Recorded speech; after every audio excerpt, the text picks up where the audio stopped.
علیہ وآلہ وسلم کا دنیا کائنات میں آنا اور آپ کے آنے کے مقاصد کیا ہیں؟ آپ علیہ السلام جس دور کے اندر مبعوث ہوئے وہ دور کیسا دور تھا؟ نبی علیہ السلام جس وقت اس دنیا کے اندر مبعوث ہوئے تو انتہائی ظلم و ستم، ناانصافی، بے ربا ربی اور ہر طرح کے خرافات کے اندر عرب معاشرہ بھر چکا تھا، اور حسب خصوص اللہ تعالیٰ کے ساتھ شرک جیسا برا فعل یہ منظر عام پر تھا۔ اللہ تعالیٰ کی توحید جو ایک صرف نبی علیہ السلام کا ہی مشن نہیں بلکہ تمام انبیاء کا مشن رہا، اس کی تعمیل کے لیے آمینہ کے لال جناب محمد رسول اللہ صلی اللہ علیہ وآلہ وسلم کو اللہ تعالیٰ نے مبعوث فرمایا۔ یہ سب سے پہلا آپ علیہ السلام کی آمد کا مقصد ہے کہ اللہ تعالیٰ کی توحید کی تعمیل کروائی جائے اور شرک جیسے برے گناہ سے لوگوں کو دور کیا جائے۔ اس دور کے اندر بھی ہر بندہ اپنی اپنی بساط، اپنے اپنے نظریات کے مطابق اپنا معبود بنا کے بیٹھا ہوا تھا۔ تو نبی علیہ السلام نے آ کر سب سے پہلے آپ کی آمد کا مقصد بھی یہ تھا، اور آپ نے اس مقصد کا حق بھی ادا کیا کہ اللہ تعالیٰ کی وحدانیت، اللہ کی توحید ربوبیت، توحید الوہیت، توحید اسماء و صفات کا تعارف کروایا، اور اس کے ساتھ ساتھ نبی مکرم جناب محمد رسول اللہ صلی اللہ علیہ وآلہ وسلم نے شرک جیسے برے فعل کا ارتکاب کرنے والوں کو اس سے منع کیا۔ اور اللہ تعالیٰ نے اپنی پیاری کلام قرآن پاک کے اندر بھی آپ علیہ السلام کی بعثت کی اس مقصد کو اور تمام انبیاء علیہ السلام کے ان مقاصد کو اللہ تعالیٰ نے اپنی پیاری کلام کے اندر ذکر کیا ہے۔ اللہ تعالیٰ آپ علیہ السلام کے اس مقصد کو اپنی پیاری کلام قرآن پاک کے اندر ذکر فرماتے ہیں کہ وَلَقَدْ بَعَثْنَا فِي كُلِّ أُمَّةٍ رَسُولًا أَنِ اعْبُدُوا اللَّهَ وَاجْتَنِبُوا الطَّاغُوتَ۔ اللہ نے تمام رسولوں کو مبعوث اس لیے فرمایا ہے کہ یہ رسول اللہ تعالیٰ کی توحید کی طرف لوگوں کو دعوت دیں، اور وَاجْتَنِبُوا الطَّاغُوتَ، طاغوت سے لوگوں کو دور کریں۔ طاغوت کا مطلقاً مطلب یہ ہے کہ ہر وہ چیز جس کی عبادت اللہ کے سوا کی جائے اس کو طاغوت کہا جاتا ہے۔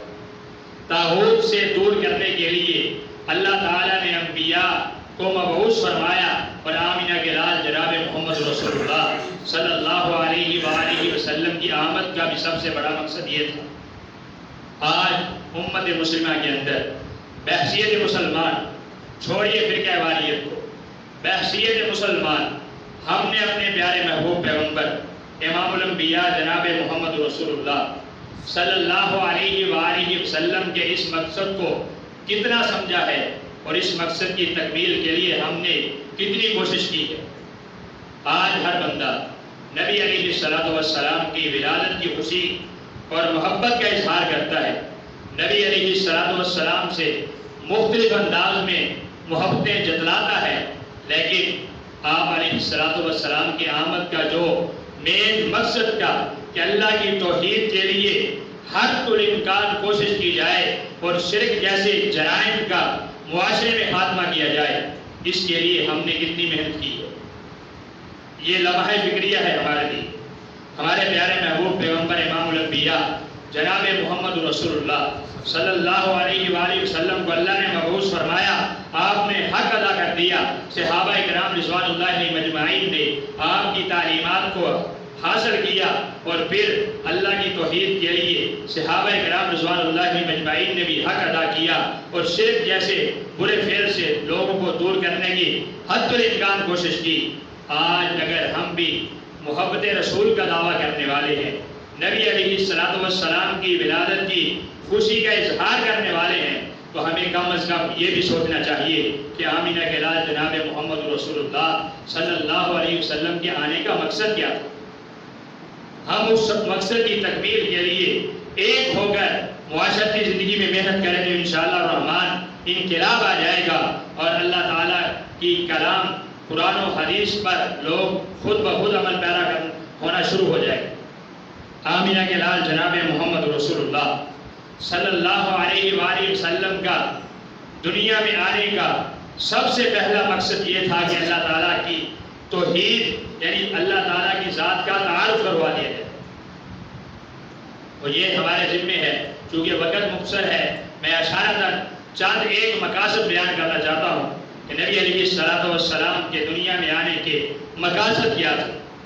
دوسرا آپ علیہ السلام کا دنیا میں آنے کا مقصد یہ تھا کہ نبی رحمت جناب محمد رسول اللہ صلی اللہ علیہ وآلہ وسلم لوگوں کو جہالت کے اندھیروں سے نکال کر خالصاً قرآن پاک کی اللہ تعالیٰ کی اللہ کی کتاب کی تعلیم دینا شروع کر. اور قرآن پاک میں اس مقصد کی بھی وضاحت فرمائی ہے. اللہ تعالیٰ اپنی پیاری کلام قرآن پاک کے اندر فرماتے ہیں ربنا وابعث فیہم رسولا منہم یتلو علیہم آیاتک. اللہ تعالیٰ نے رسولوں کو مبعوث اس لیے کیا ہے تاکہ وہ اللہ تعالیٰ کی کلام قرآن پاک کی تلاوت لوگوں تک پہنچائیں, لوگوں کو اللہ کی کلام کی تلاوت کر کے سنائیں. اور اللہ تعالیٰ قرآن پاک کے اندر فرماتے ہیں وَيُزَكِّيهِمْ ان کا تزکیہ نفس کریں وَيُعَلِّمُهُمُ الْكِتَابَ ان کو قرآن پاک کی تعلیم دیں. یہ ہے نبی علیہ السلام کی آمد کا مقصد. آپ علیہ السلام کی ولادت کی خوشی کے بغیر ہمیں کم از کم یہ بھی سوچنا چاہیے کہ جس مقصد کے لیے آمینہ کے لال جناب محمد رسول اللہ صلی اللہ علیہ وآلہ وسلم کو اللہ نے مبعوث فرمایا ہے کہ اللہ کی کتاب قرآن پاک کی تلاوت قرآن کی تعلیم آپ امت مسلمہ کے اندر عام کر دیں. آپ علیہ السلام نے اس مشن کا حق ادا کر دیا اور صحابہ کرام رضوان اللہ علیہم اجمعین نے بھی آپ کے اس مقصد کو سمجھتے ہوئے امت مسلمہ تک اللہ کی پیاری کلام قرآن پاک کو بدوان اسی طرح پہنچا دیا جس طرح پہنچانے کا حق تھا. آج بحثیت مسلمان ہماری ذمہ داری ہے ہم یہ سوچیں کہ ہم آپ علیہ السلام کی ولادت کی خوشی اور آپ علیہ السلام سے مختلف پہلوؤں میں محبت کا اظہار تو کرتے ہیں. کیا آج تک ہم نے آپ علیہ السلام کی آمد کے مقصد کو سمجھا ہے کہ آپ علیہ السلام کی آمد کا مقصد یہ ہے کہ قرآن پاک کی تعلیم کو عام کیا جائے. اللہ تعالیٰ آپ علیہ السلام کے ذریعے امت مسلمہ کو اپنی پیاری کلام قرآن کی تعلیم دینا چاہتے ہیں. اس تعلیم کو حاصل کرنے کے لیے ہم نے کتنی کوشش کی.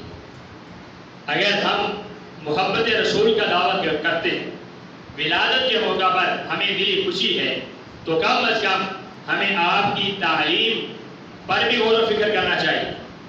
آپ کا یہ مقصد تھا دنیا میں آنے کا کہ قرآن پاک کی تعلیم کو عام کر دیا جائے.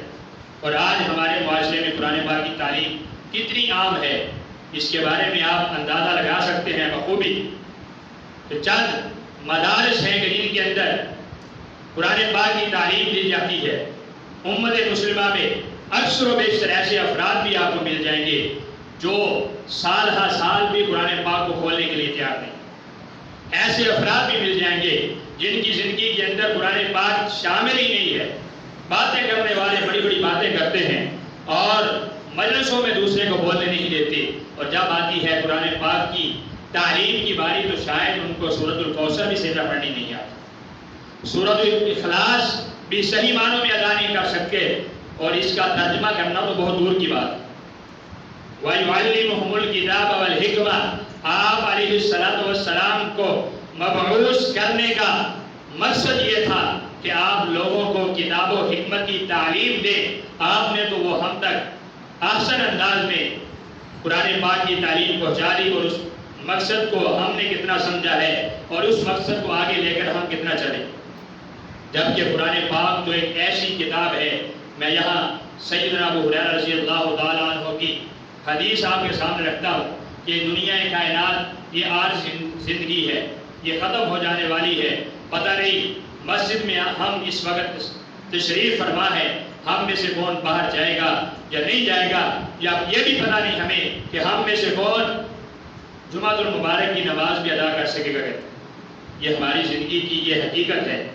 ہم نے ایک نہ ایک دن قبر کے اندر جانا ہے, اور نبی علیہ السلام کی آمد کا مقصد قرآنی تعلیم دینا, اور اس کے ساتھ ہمارا تعلق اتنا ہے جبکہ اگر اس کے ساتھ تعلق ہو اس کے فوائد کتنے ہیں۔ سیدنا ابو ہریرہ رضی اللہ تعالیٰ عنہ بیان فرماتے ہیں یُقْدَرْ الرَّجُلُ فِي قَبْرِهِ، جب آدمی کو قبر کے اندر اتارا جائے گا تو اللہ تعالیٰ کا یہ قانون ہے کہ اللہ تعالیٰ چند فرشتوں کی اللہ نے ذمہ داری لگائی ہے، وہ اس کو قبر میں عذاب دینے کے لیے داخل ہونے لگے۔ فرمایا کہ یُقْدَرْ الرَّجُلُ فِي قَبْرِهِ وَإِذَا أُوتِيَ مِنْ قِبَلِ رَأْسِهِ دَفَعَتْهُ تِلَاوَةُ الْقُرْآنِ، یہ فرشتے اس کے سر کی جانب سے اس کی قبر میں داخل ہونے لگیں گے تو قرآن پاک کی تلاوت یہ بندہ دنیا میں کرتا تھا۔ اس نے سمجھا تھا کہ آمینہ کے لال جناب محمد رسول اللہ صلی اللہ علیہ وآلہ وسلم کی آمد کا مقصد یہ ہے کہ ہم قرآن کی تعلیم کو سیکھیں اور معاشرے میں عام کریں۔ یہ قرآن پاک کی تلاوت کیا کرتا تھا، قرآن لوگوں کو پڑھایا کرتا تھا، قرآنی تعلیم کے لیے یہ راستے ہموار کیا کرتا تھا۔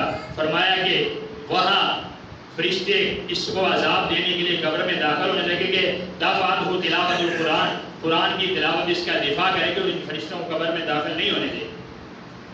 یہ ہے قرآنی تعلیم جو ہماری دنیا میں بھی ہمارے لیے بہتر تھی، قبر میں بھی ہمارے کام آنے والی، حشر میں بھی کام آنے والی، جس کو ہم نے بس کچھ ڈال دیا ہے۔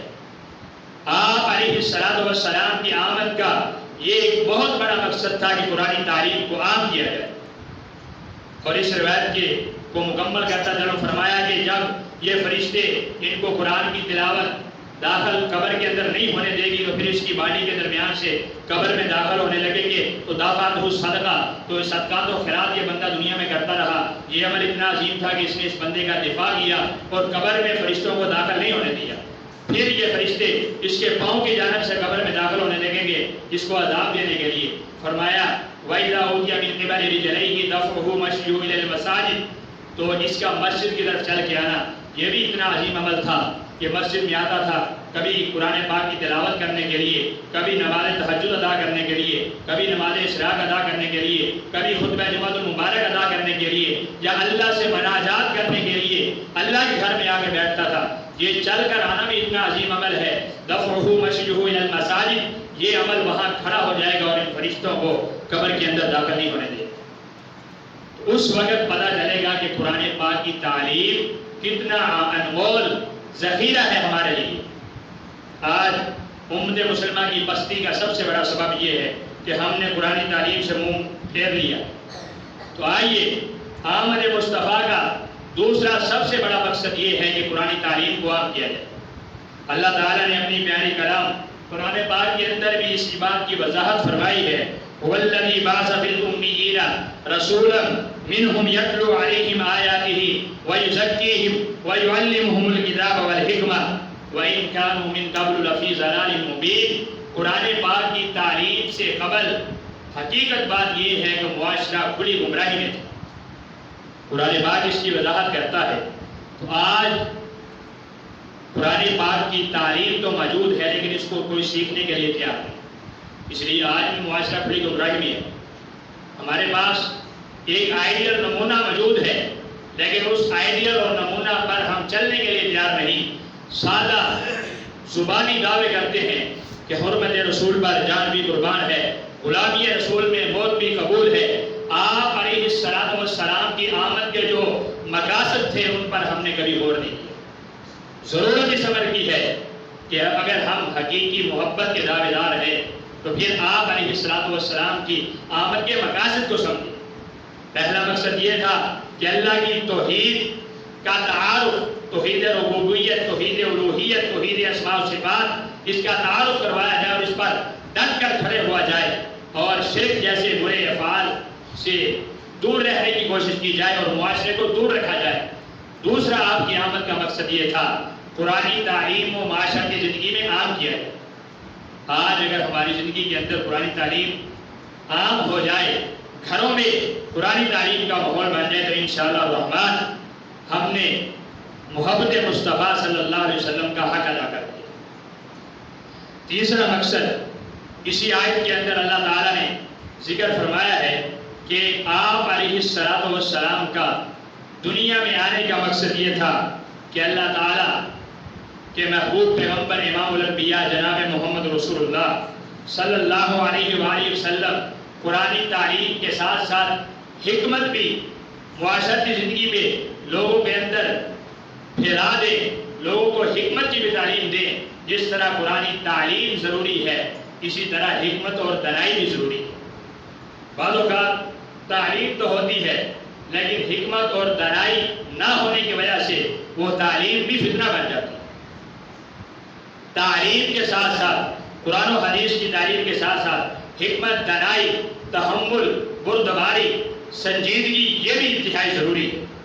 تو نبی علیہ السلام کے آنے کا بھی یہی مقصد تھا کہ قرآن تعلیم کے ساتھ ساتھ آپ علیہ السلام معاشرے میں حکمت کو غالب کر دیں، اور آپ علیہ السلام کے اگر فرمودات کو پڑھا جائے تو یقین مانیں نبی علیہ السلام کی بیسیوں احادیث اس بات پر دلالت کرتی ہیں کہ ہم نے معاشرتی زندگی کس انداز میں گزارنی ہے، کیسے گزارنی ہے، حقوق اللہ کس انداز میں ادا کرنے ہیں، حقوق العباد کس انداز میں ہم نے ان کو پورا کرنا ہے۔ اگر ہم تعلیم مصطفیٰ صلی اللہ علیہ وسلم کو پڑھنا شروع کر دیں تو آپ علیہ السلام کی پوری زندگی حکمت بھری ہے، اور ہمارے لیے اس میں بہت بڑی حکمت موجود ہے۔ نبی رحمت جناب محمد رسول اللہ صلی اللہ علیہ وآلہ وسلم کو اللہ تعالیٰ نے سراپۂ رحمت بنا کر بھیجا ہے۔ یعنی آپ کو دنیا میں مبعوث کرنے کا ایک بہت بڑا مقصد یہ بھی تھا کہ آپ سراپۂ رحمت بن کر دنیا میں مبعوث ہوئے۔ قرآن پاک اس کی وضاحت کرتا ہے کہ وما ارسلناک الا رحمۃ للعالمین۔ اللہ تعالیٰ نے آمینہ کے لال جناب محمد رسول اللہ صلی اللہ علیہ وآلہ وسلم کو رحمت للعالمین بنا کر بھیجا ہے، پورے جہانوں کے لیے۔ آپ علیہ السلام رحمت بن کر آئے، اور آپ علیہ السلام کے پیارے صحابی سیدنا ابو ہریرہ رضی اللہ تعالیٰ عنہ بیان فرماتے ہیں، آپ علیہ السلام نے فرمایا انما بعثت رحمتا مہداتا، اللہ تعالیٰ نے مجھے مبعوث کیا ہے تو سراپۂ رحمت بنا کر۔ تو آپ کا دنیا میں آنا یقیناً امت مسلمہ کے لیے آپ سراپۂ رحمت بن کر آئے۔ اور دوسری روایت میں نبی علیہ السلام نے فرمایا انی لم ابعث لعانا، اللہ نے مجھے لعن طعن کرنے والا بنا کر مبعوث نہیں کیا۔ آپ نے کبھی کسی پر لعن طعن نہیں کی، کبھی کسی کو برا بلا نہیں کہا، بلکہ فرمایا ولیکن ابعث رحمتا، اللہ نے مجھے تو رحمت بنا کر بھیجا ہے، میں لوگوں کے لیے نرمی اختیار کرنے والا ہوں، راستے ہموار کرنے والا ہوں، راستے روکنے والا نہیں۔ آج نبی علیہ السلام کی ولادت کے موقع پر محبت کے ہم دعوے دار تو ہیں، محبت کا اظہار بھی کرتے ہیں مختلف انداز میں، لیکن ہم آپ علیہ السلام کے اس مقصد کو کتنا کو سمجھ پائیں۔ ہمارا کسی سے اختلاف ہو جائے، ہم لعن طعن کس انداز میں کرتے ہیں، ہماری زبانوں سے گالی گلوچ کس انداز سے نکلتا ہے، ہماری زبانوں سے کسی کی عزت محفوظ نہیں، ہمارے ہاتھ سے دوسرے کی جان محفوظ نہیں، جبکہ نبی علیہ السلام نے فرمایا تھا حقیقی مسلمان ہی وہ ہے من سلم المسلمون من لسانہ و یدہ، جس کے ہاتھ اور زبان سے دوسرا مسلمان محفوظ ہو جائے۔ اور آپ علیہ السلام نے فرمایا میں تو بھیجا ہی رحمت بنا کر گیا ہوں، لعن طعن کرنے والا بنا کر نہیں بھیجا۔ اگر ہم نے آپ علیہ السلام کی آمد کے اس مقصد کو سمجھا ہے تو پھر، اور اس پر اگر ہم عمل کر رہے ہیں تو اللہ تعالیٰ کی خاص ہم پر بھی رحمت ہے۔ اور اگر ہم صرف اور صرف محض دعوے دار ہیں محبت کے، تو ہمیں غور و فکر کرنا چاہیے کہ ہم نے نبی علیہ السلام کی مبعوث ہونے کے اس عمل کو کتنا اپنایا ہے۔ آپ کی زبان کے یہ الفاظ ہیں کہ لم ابعث لعانا، مجھے لعن طعن کرنے والا بنا کر مبعوث نہیں کیا گیا، ولیکن ابعث رحمتا، بلکہ مجھے تو اللہ تعالیٰ نے سراپۂ رحمت بنا کر بھیجا۔ تو اگر ہم اپنے پیارے محبوب پیغمبر امام الانبیاء جناب محمد رسول اللہ صلی اللہ علیہ وآلہ وسلم سے محبت کرنے والے ہیں تو ہمیں اپنے مزاج کے اندر بھی یہ تبدیلی لانی چاہیے۔ یہ ہے آپ کی آمد کا مقصد، آپ ہماری تربیت کر رہے ہیں کہ ہم نے معاشرتی زندگی کس انداز میں گزاری۔ آپ علیہ السلام کا ایک آمد کا بہت بڑا مقصد یہ بھی تھا تبشیر و انذار، یعنی آپ اللہ تعالیٰ کی طرف سے عطا کردہ نعمتوں کی خوشخبریاں سنانے والے اور اللہ تعالیٰ کے عذابوں سے ڈرانے والے تھے۔ یہ آپ کی آمد کا مقصد تھا۔ نبی رحمت جناب محمد رسول اللہ صلی اللہ علیہ وآلہ وسلم پر نازل ہونے والے اللہ کے قرآن نے اس بات کی وضاحت فرمائی ہے، وَمَا نُرْسِلُ الْمُرْسَلِينَ إِلَّا مُبَشِّرِينَ وَمُنذِرِينَ، ہم رسولوں کو مبعوث ہی اس لیے کرتے ہیں کہ وہ لوگوں کو خوشخبریاں سنائیں اور اللہ تعالیٰ کے عذابوں سے ڈرائیں۔ اور دوسرے مقام پر اللہ تعالیٰ نے اعلان فرمایا رُسُلًا مُبَشِّرِينَ وَمُنذِرِينَ، کئی رسول آئے جو لوگوں کو خوشخبریاں سنانے والے اور اللہ کے عذابوں سے ڈرانے والے۔ اگر ہم اسی پر ہی تھوڑا سا غور کر لیں، وقت کی قلت ہے کہ ہم نے اپنے پیارے محبوب پیغمبر امام الانبیاء جناب محمد رسول اللہ صلی اللہ علیہ وآلہ وسلم کی اس مقصد کو کتنا سمجھا ہے۔ حالیہ صورتحال میں دیکھ لیں، اللہ کے رسول آتے ہیں اللہ تعالیٰ کی طرف سے عطا کردہ نعمتوں کی خوشخبریاں سنانے والے، جنتوں کی خوشخبریاں سنانے والے اور اللہ کے عذابوں سے ڈرانے والے۔ ہم خوشخبریاں سن کر کتنا اللہ کے سامنے شکر گزاری کا سجدہ کرتے ہیں اور اللہ کے عذابوں کو دیکھ کر ہم کتنا کو اپنے دل کے اندر ڈر محسوس کرتے ہیں۔ حالیہ صورتحال میں سیلاب کی کیفیات سے تمام احباب بخوبی واقف ہیں۔ ہر کوئی اس کو اپنے اپنے انداز میں بیان کرتا ہے، اپنے اپنے انداز میں اس کے بارے میں سوچتا ہے، لیکن ہم کتنا کو ڈرتے ہیں اپنے پیارے محبوب پیغمبر جناب محمد رسول اللہ صلی اللہ علیہ وسلم کی آمد کا جو مقصد تھا کہ اللہ کی نشانیوں کی طرف آپ وضاحت کرتے اور پھر ڈراتے کہ اللہ تعالیٰ کی جب نشانی اس طرح آپ کے سامنے ہو تو ڈرا جائے، ہم کتنا ڈرتے ہیں۔ ہماری مساجد کتنی آباد ہوئی سیلابی کیفیت کو دیکھ کر، ہماری مساجد میں کتنے نمازیوں کا اضافہ ہوا، کتنے لوگوں نے باقاعدہ توبہ استغفار کا اہتمام کیا۔ محض ایک فارمیلٹی ہے سوشل میڈیا پر، فیس بک پر، واٹس ایپ پر کہ اللہ تعالیٰ ہمارے گناہوں کو معاف فرمائے، ایک جملہ لکھ کر اللہ تعالیٰ کے عذاب سے معافی مانگتے ہیں۔ کبھی پریکٹیکل کس نے کتنی کوشش کی؟ جبکہ رسولوں کی آمد کا مقصد آمینہ کے لال جناب محمد رسول اللہ صلی اللہ علیہ وآلہ وسلم کی تعلیمات یہ تقاضا کرتی ہیں کہ جب بھی اللہ تعالیٰ کی طرف سے کوئی ناگہانی آفت آ جائے تو اس وقت فی الفور مساجد کا رخ کیا جائے، توبہ استغفار کا اہتمام کیا جائے، اللہ کے سامنے سجدہ ریز ہوا جائے اور گر گرا کر اپنے گناہوں کی معافی مانگی جائے۔ یہ آمینہ کے لال جناب محمد رسول اللہ صلی اللہ علیہ وآلہ وسلم کی آمد کا مقصد تھا۔ آپ علیہ السلام معصوم تھے، پھر بھی آپ علیہ السلام کی سیرت کے بارے میں پڑھیے کہ آپ کتنا اللہ کے سامنے روتے تھے اور رات کو آپ کس قدر جاگ جاگ کر اللہ تعالیٰ کے سامنے گر گراتے تھے۔ تو رسول علیہ السلام کی آمد کا یہ مقصد تھا کہ آپ خوشخبریاں سنانے والے تھے، اللہ تعالیٰ کے عذابوں سے ڈرانے والے تھے۔ ہم نے اس مقصد کو کتنا سمجھا ہے، ہمیں اپنے بارے میں غور و فکر کرنی چاہیے۔ اللہ تعالیٰ سے دعا ہے اللہ تعالیٰ ہمیں حقیقی معنوں میں آمینہ کے لال جناب محمد رسول اللہ صلی اللہ علیہ وآلہ وسلم کے دنیا میں آنے کے مقاصد کو سمجھنے کی توفیق عطا فرمائے، نبی علیہ السلام کے مشن کو اپنانے کی توفیق عطا فرمائے۔ جشن وغیرہ ہم نہ بھی منائیں تو اس میں کچھ بھی، کیونکہ پہلی بات تو یہ ہے کہ یہ شریعت اسلامیہ کا تقاضا ہی نہیں ہے۔ جب یہ مقاصد میں شامل نہیں ہے تو ہمیں اس بات کی ٹینشن لینے کی ضرورت نہیں ہے۔ اگر ہم مقاصد پر چل پڑے تو انشاءاللہ الرحمن ہماری دنیا بھی بہتر ہو جائے گی، اللہ آخرت میں بھی بہتری والا معاملہ فرمائے گا۔ اقول قولی ھذا استغفر اللہ لی ولکم ولسائر المسلمین وآخر دعوانا الحمد للہ۔